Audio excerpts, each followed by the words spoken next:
Pues, en realidad, el tema de hoy es la prueba de hipótesis y en qué consta o qué tengo que hacer para una prueba de hipótesis. Bueno, primero tengo que recordar que una hipótesis es un supuesto, es una proposición, es una oración que tiene que tener un juicio de valor, por favor. Tiene que tener un juicio de valor. Eso quiere decir que tiene que haber una forma que se diga al final si es verdadera o es falsa. Es una de las condiciones de las hipótesis.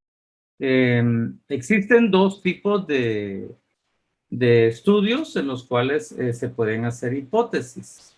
Esos estudios son los cualitativos, donde tenemos cualidades, y en el cuantitativo pues tenemos cantidades. Y esa es una de las formas en que yo puedo ver la situación que tenemos. Pueden haber hipótesis en los cuantitativos y en los cualitativos, sí, en los dos. Solo que en los cualitativos tiene una forma distinta de poderse enfocar y un poco más difícil de poderse hacer. Cuando yo voy a plantear una hipótesis, tengo que tener claro, uno, cuál es el propósito de la hipótesis. Tengo que tener claro el título o enunciado del estudio. ¿Por qué? Porque del título del estudio, de la investigación que ustedes estén haciendo, eso va a depender la hipótesis.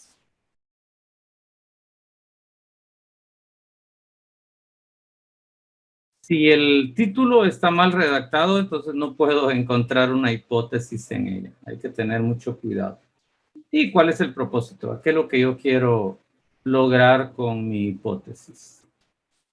Existen tres tipos de hipótesis: las descriptivas, las correlacionales y de causalidad. Las descriptivas lo que van a hacer es describir y tienen una condición donde solamente hay una variable. Y tratan de pronosticar un dato. Por ejemplo, dice: las expectativas de ingreso mensual de los trabajadores de una empresa X oscila entre 1.800 y 2.500. ¿Qué vamos a decir de esto? Bueno, que si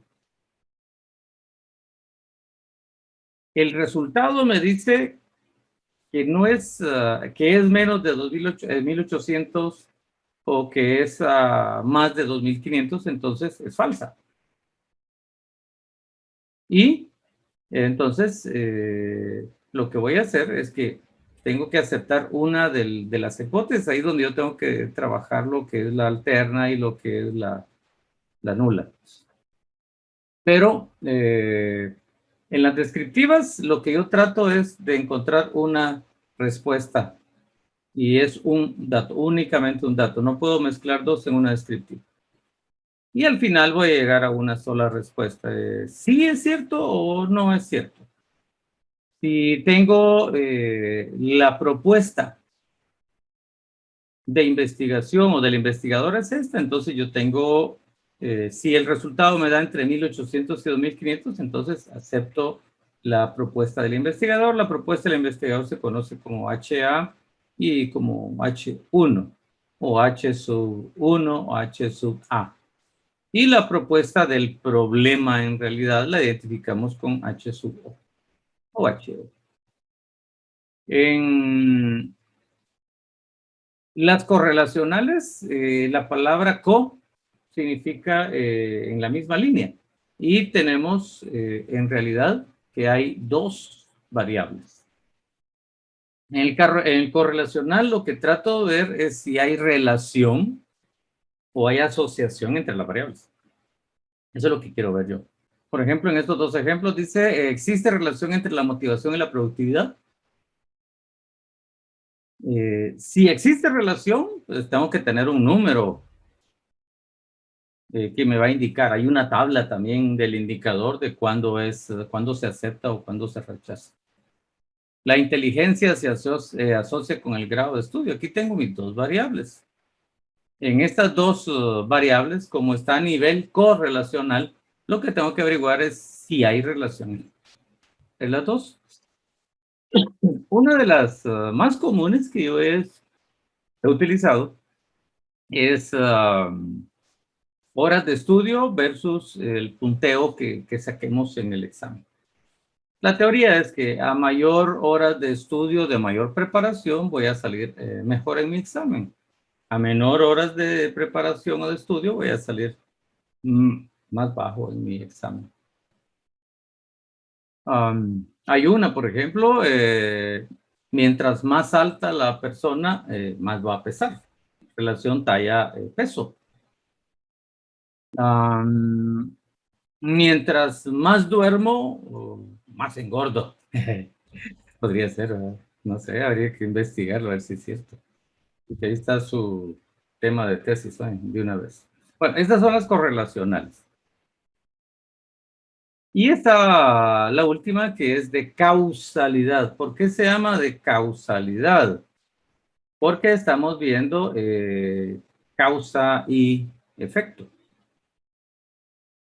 Aquí es donde vamos a tener que encontrar las dos variables, la variable independiente y la variable dependiente. Y lo que vamos a comparar es si hay relación entre la causa y el efecto. O sea, ¿será cierto que esta es la causa y este es el efecto? Pues igual hay un valor que predice este resultado y ese es el que vamos a tener que encontrar. Por ejemplo, la desintegración familiar provoca baja autoestima. Es muy probable que sí. Al final como investigador, yo digo que sí. Más de algunos de ustedes viven en un hogar desintegrado.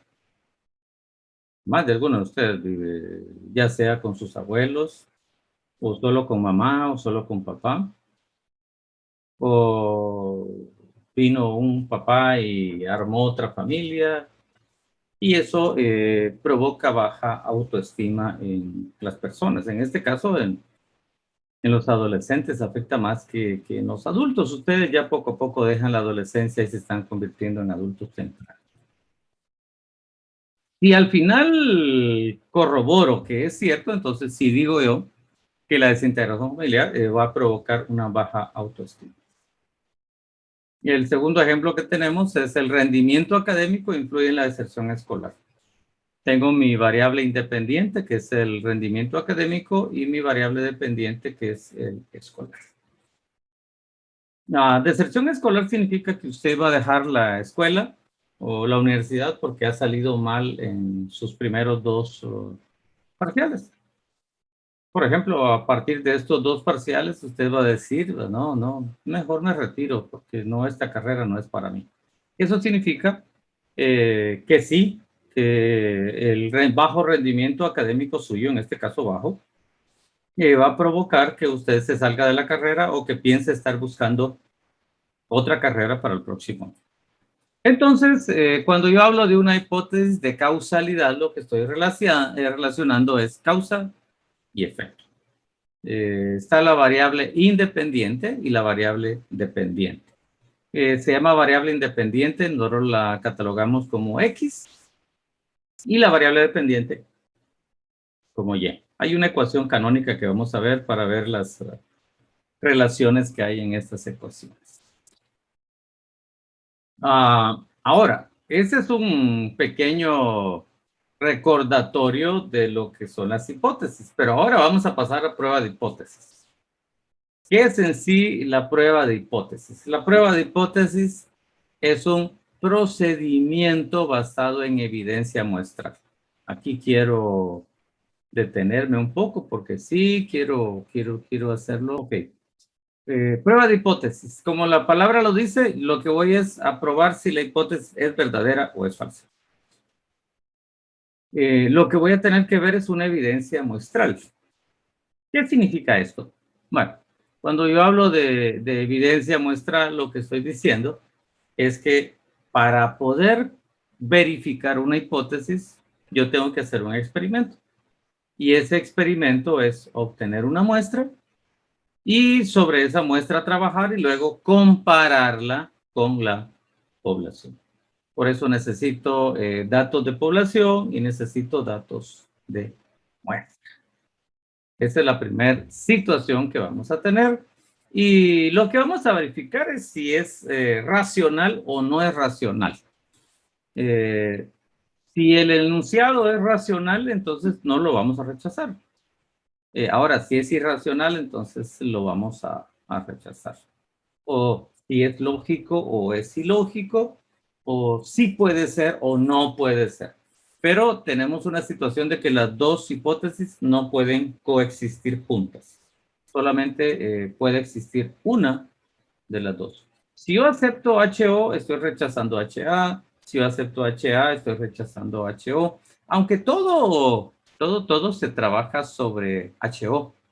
HA es la propuesta como investigador que yo voy a hacer. Segunda situación, en un trabajo de investigación se plantean dos hipótesis.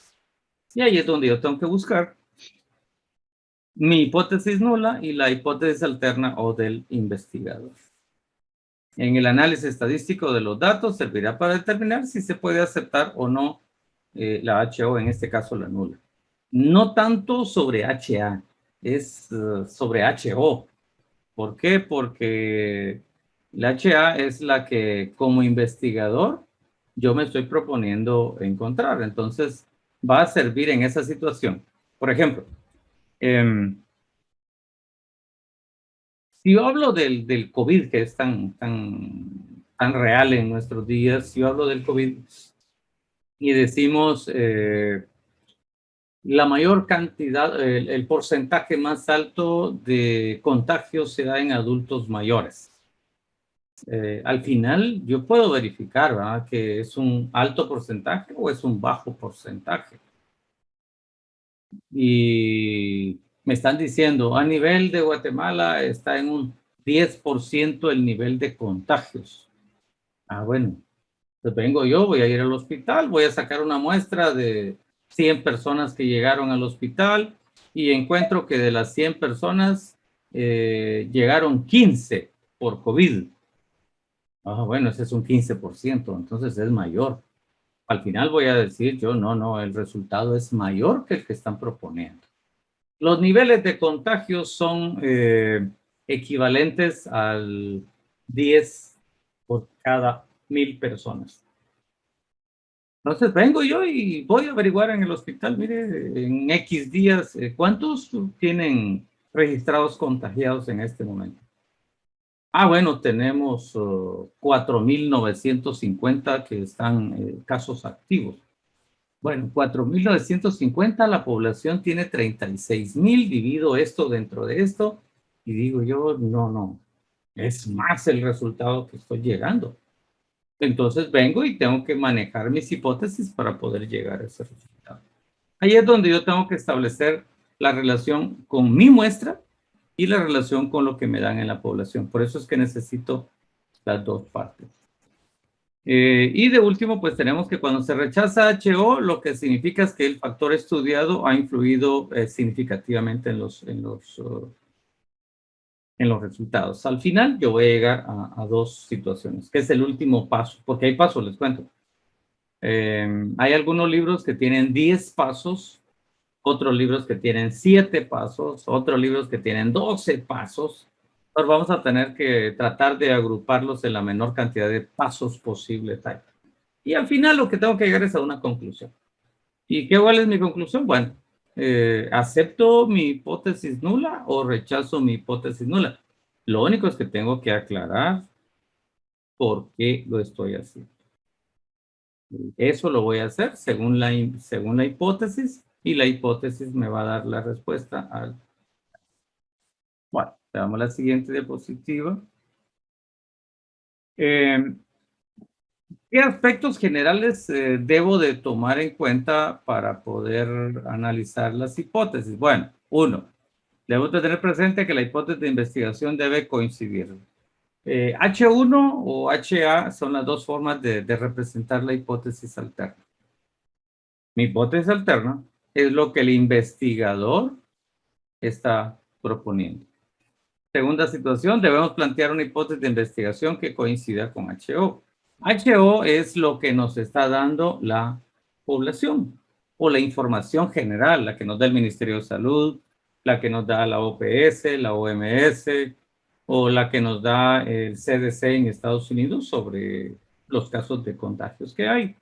Recuérdense que momentáneamente dicen que la variable de la India, que es la que está provocando mayor daño aquí en Guatemala, dice que el COVID, la variable esta del COVID de la India, eh, tiene mayor forma de trabajar en su cuerpo y es más rápido. Es más rápida, dicen que en 3 días ya provoca el contagio.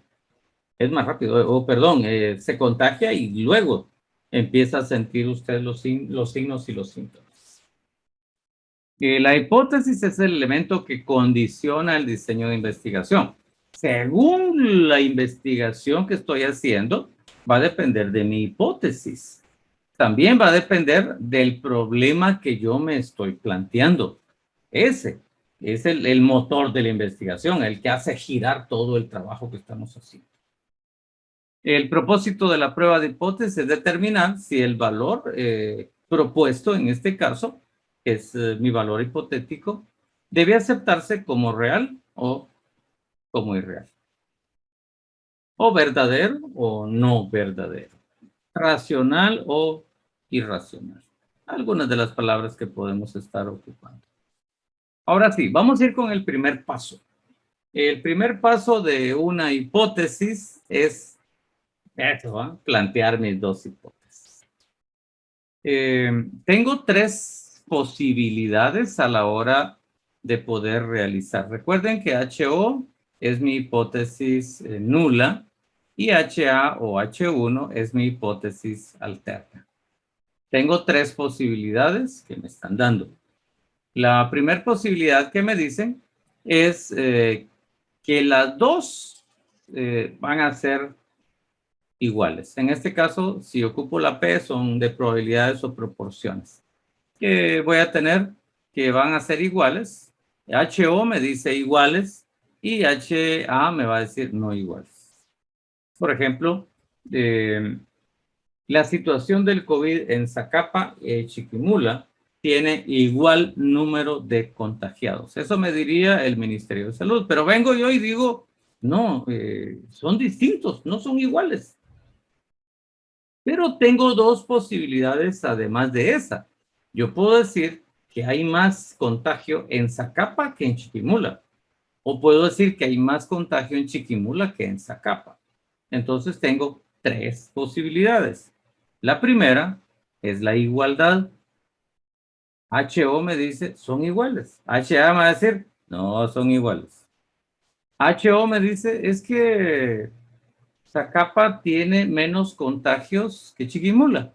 Y yo le digo, no, no, no. Zacapa tiene más contagios que Chiquimula, o al revés, ¿verdad? Entonces, esas 3 posibilidades son las que tenemos que manejar a la hora de estar jugando con nuestras hipótesis. Igual, mayor o menor. Esto ocupa la hipótesis alterna. La hipótesis nula ocupa igual, menor o igual y mayor o igual. Esto grábenselo bien, por favor, porque esto no va a cambiar.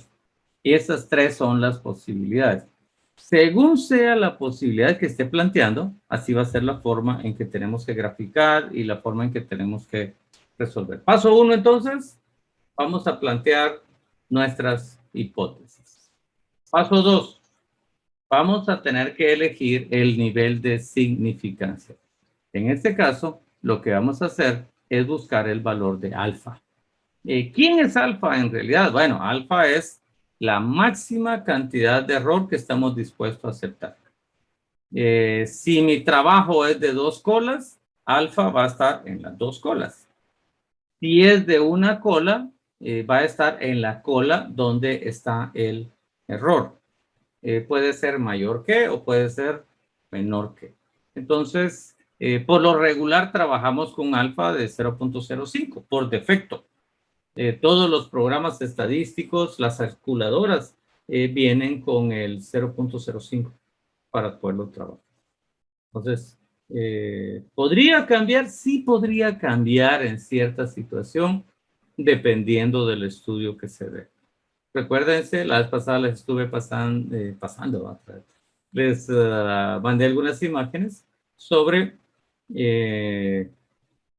la veracidad o la exactitud o la probabilidad de éxito que tenía cada una de las vacunas. Pero lo contrario a la exactitud está el error aceptable. Y algunos decían, bueno, es que esta tiene el 92%, por lo tanto hay un 8% posible de cometer error. Eso se da experimentalmente. La teoría, cuando se trabaja y se quiere hacer la situación de las vacunas, eso va a cambiar, ¿no? Pero tenemos las dos posibilidades. Entonces, primer paso, tengo que establecer mi hipótesis. Segundo paso, mi nivel de significancia. Cuando hablo del paso 3, lo que voy a hacer es que voy a unir el paso 1 y el paso 2, pero lo voy a representar gráficamente. Cuando represento gráficamente, voy a utilizar curvas. Sí, tengo que ocupar curvas. Así que no vayan a decir que ya se salvaron de la curva. No, no, no. No se han salvado de la curva. Empezamos a ver y cada una de ellas se relaciona en forma vertical. Por ejemplo, si yo hablo de igualdad o no igualdad, estoy hablando de dos cosas. Ojo, si hablo de igualdad o desigualdad, mi HO va a decir es igual y mi HA va a decir no es igual. Ahí estamos hablando de dos colas. Una cola hacia abajo y una cola hacia arriba. Voy a manchar, pintar o asurar las colas. Esto es lo que yo tengo que dejar marcado. Aquí está en blanco la colita. Por lo regular ocupamos el rojo porque representa error para poderlo hacer. En el segundo caso, dice que HO es menor o igual que P y HA nos va a decir que es mayor. Entonces recuerden que tenemos las dos simbologías y es el primero igual y no igual. En el segundo caso, si HO me dice menor o igual, HA va a decir mayor. Y la cola que vamos a marcar, ojo por favor, y esto véanlo bien porque este es clave. El símbolo de HA mayor que apunta a la dirección de la cola del error. Por eso si usted mira acá, que dice mayor que, acá en mi curva va a estar marcado el punto del mayor que.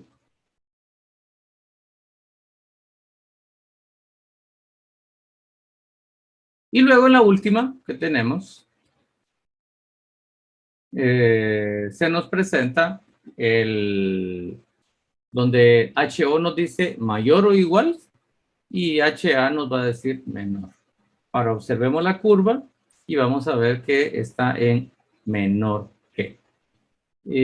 También hay otra situación que se da y vamos a observarlo acá, es que en dos colas vamos a trabajar los valores de Z que ya hemos venido trabajando, que es 1.96 para el 95%, pero para el 95% de una sola cola, entonces equivale al 1.64. Si está del área positiva, entonces está en mayor que, es positivo, y menor que está en el área negativa. Entonces va a ser el valor de Z, va a ser relativo a la posición que esté utilizando.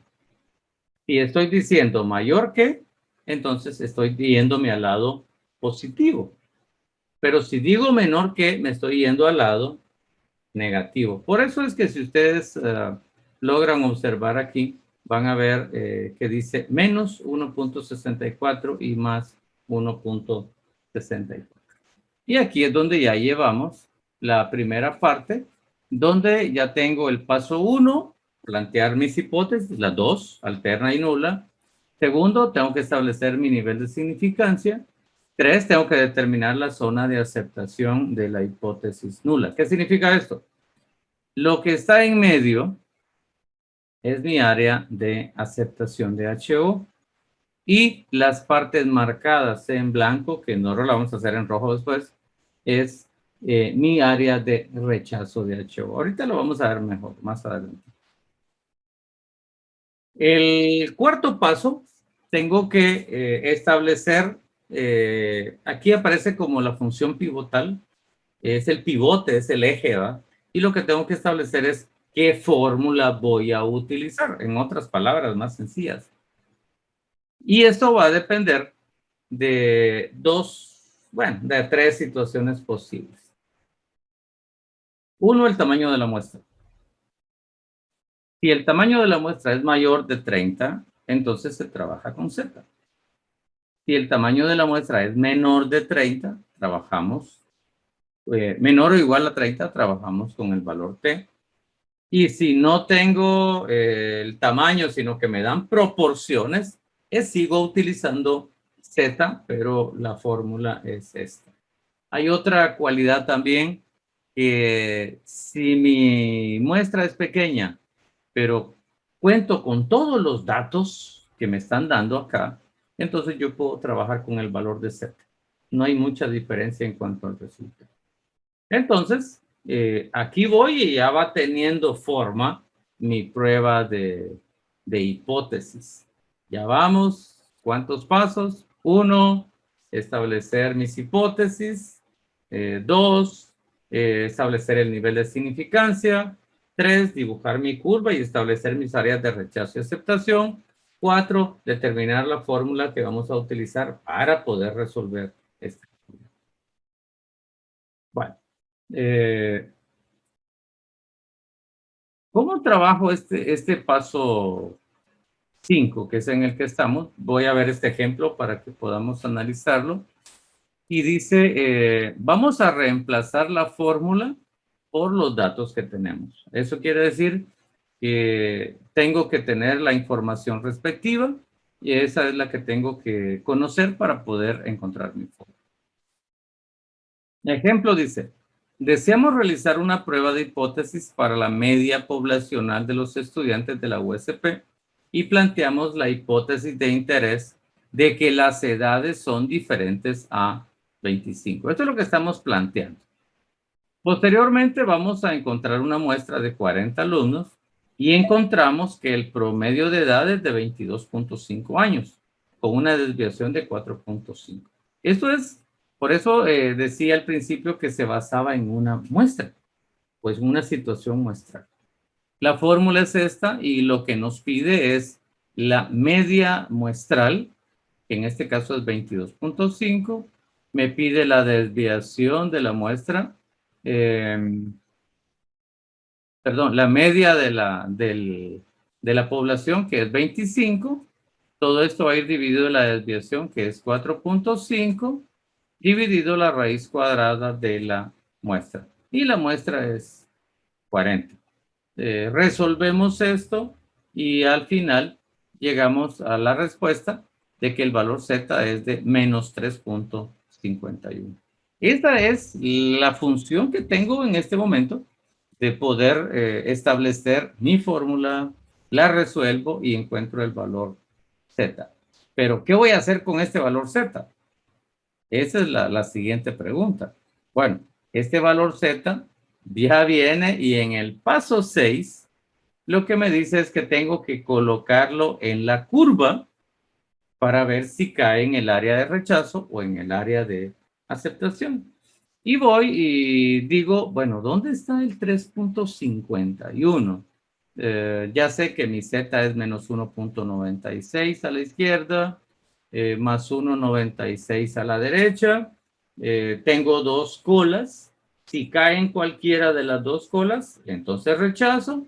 Si cae dentro del área de aceptación que está entre el menos 1.96 y más 1.96, entonces no la rechazo. Vemos entonces que el menos 3.51 está por aquí en la cola. Ahí va a decir alguien, pero nuestra tabla solo tiene 3. Sí, pero aquí estamos ubicando en la curva. Veámoslo un poquito más de cerca. Tengo el menos 1.96 y el valor que me están pidiendo es de menos 3.51. ¿Qué significa eso? Significa que estamos cayendo en el área de rechazo. RR significa región de rechazo y RA significa región de aceptación. ¿Cómo lo hubiera aceptado? Bueno, por lo menos si me da 1, menos 1.50 caería en el área de aceptación, o menos 1.90 caería en el área de aceptación. Y algunos van a decir, y si cae exactamente en el 1.96, igual se acepta, solo que existe la probabilidad de algún error de los resultados. Pero vayámonos al ejemplo. El menos 3.51 cae aquí, y si cae aquí está cayendo en el área de rechazo. Por eso se hizo el zoom aquí en esta. Vengo y voy a marcar la línea donde está para poder observar mejor si cae en el área de aceptación o rechazo. Ya verifiqué, cae en el área de rechazo de HO. Aquí ya lo tengo general y voy a tener mi región de rechazo que está aquí. Y luego viene el paso 7, que es la conclusión. ¿Y la conclusión a qué se refiere? Bueno, vamos a rechazar HO, pero ¿por qué vamos a rechazar HO? Vamos a rechazar HO, 1, porque cayó en el área de rechazo. 2, porque el 3.51 es mayor al 1.96 negativo. Eso significa que al caer en el área de rechazo, entonces vamos a rechazar HO. Pero si yo rechazo HO, estoy diciendo que tengo que aceptar HA. ¿Y qué decía HA? Vamos a retroceder en el tiempo. Y HA decía que son distintos. Eso me estaba diciendo acá. Y al ser distintos, eso me está diciendo que si fueran iguales hubiera caído en el centro, pero en este caso son distintos. Al final, con el ejemplo que tenemos, vamos a decir entonces que los valores que tengo de las edades que me están dando no es de 25 años. Es de 25 años, ¿es diferente lo que yo estoy viendo? Bueno, sí. En este caso no son iguales a 25, son distintos a 25, por eso me da un 22.5 el valor. Donde podemos ver el último paso, pero aquí sí tenemos que escribir por qué. O sea, ¿por qué lo rechazo? Bueno, lo rechazo, 1, porque cayó en el área de rechazo. Si rechazo HO, estoy aceptando HA. Y la tercera situación es de que el valor de 3.51 negativo es mayor a menos 1.96. Y en esa posición lo que voy a obtener es que hay un desplazamiento a la izquierda. Mientras más grande es el número negativo, más se desplaza a la izquierda. Y mientras más grande es el número positivo, más se desplaza a la izquierda. Bueno, así es como terminamos en este momento la segunda entrega de este material sobre las hipótesis, sobre los ejemplos que estamos utilizando.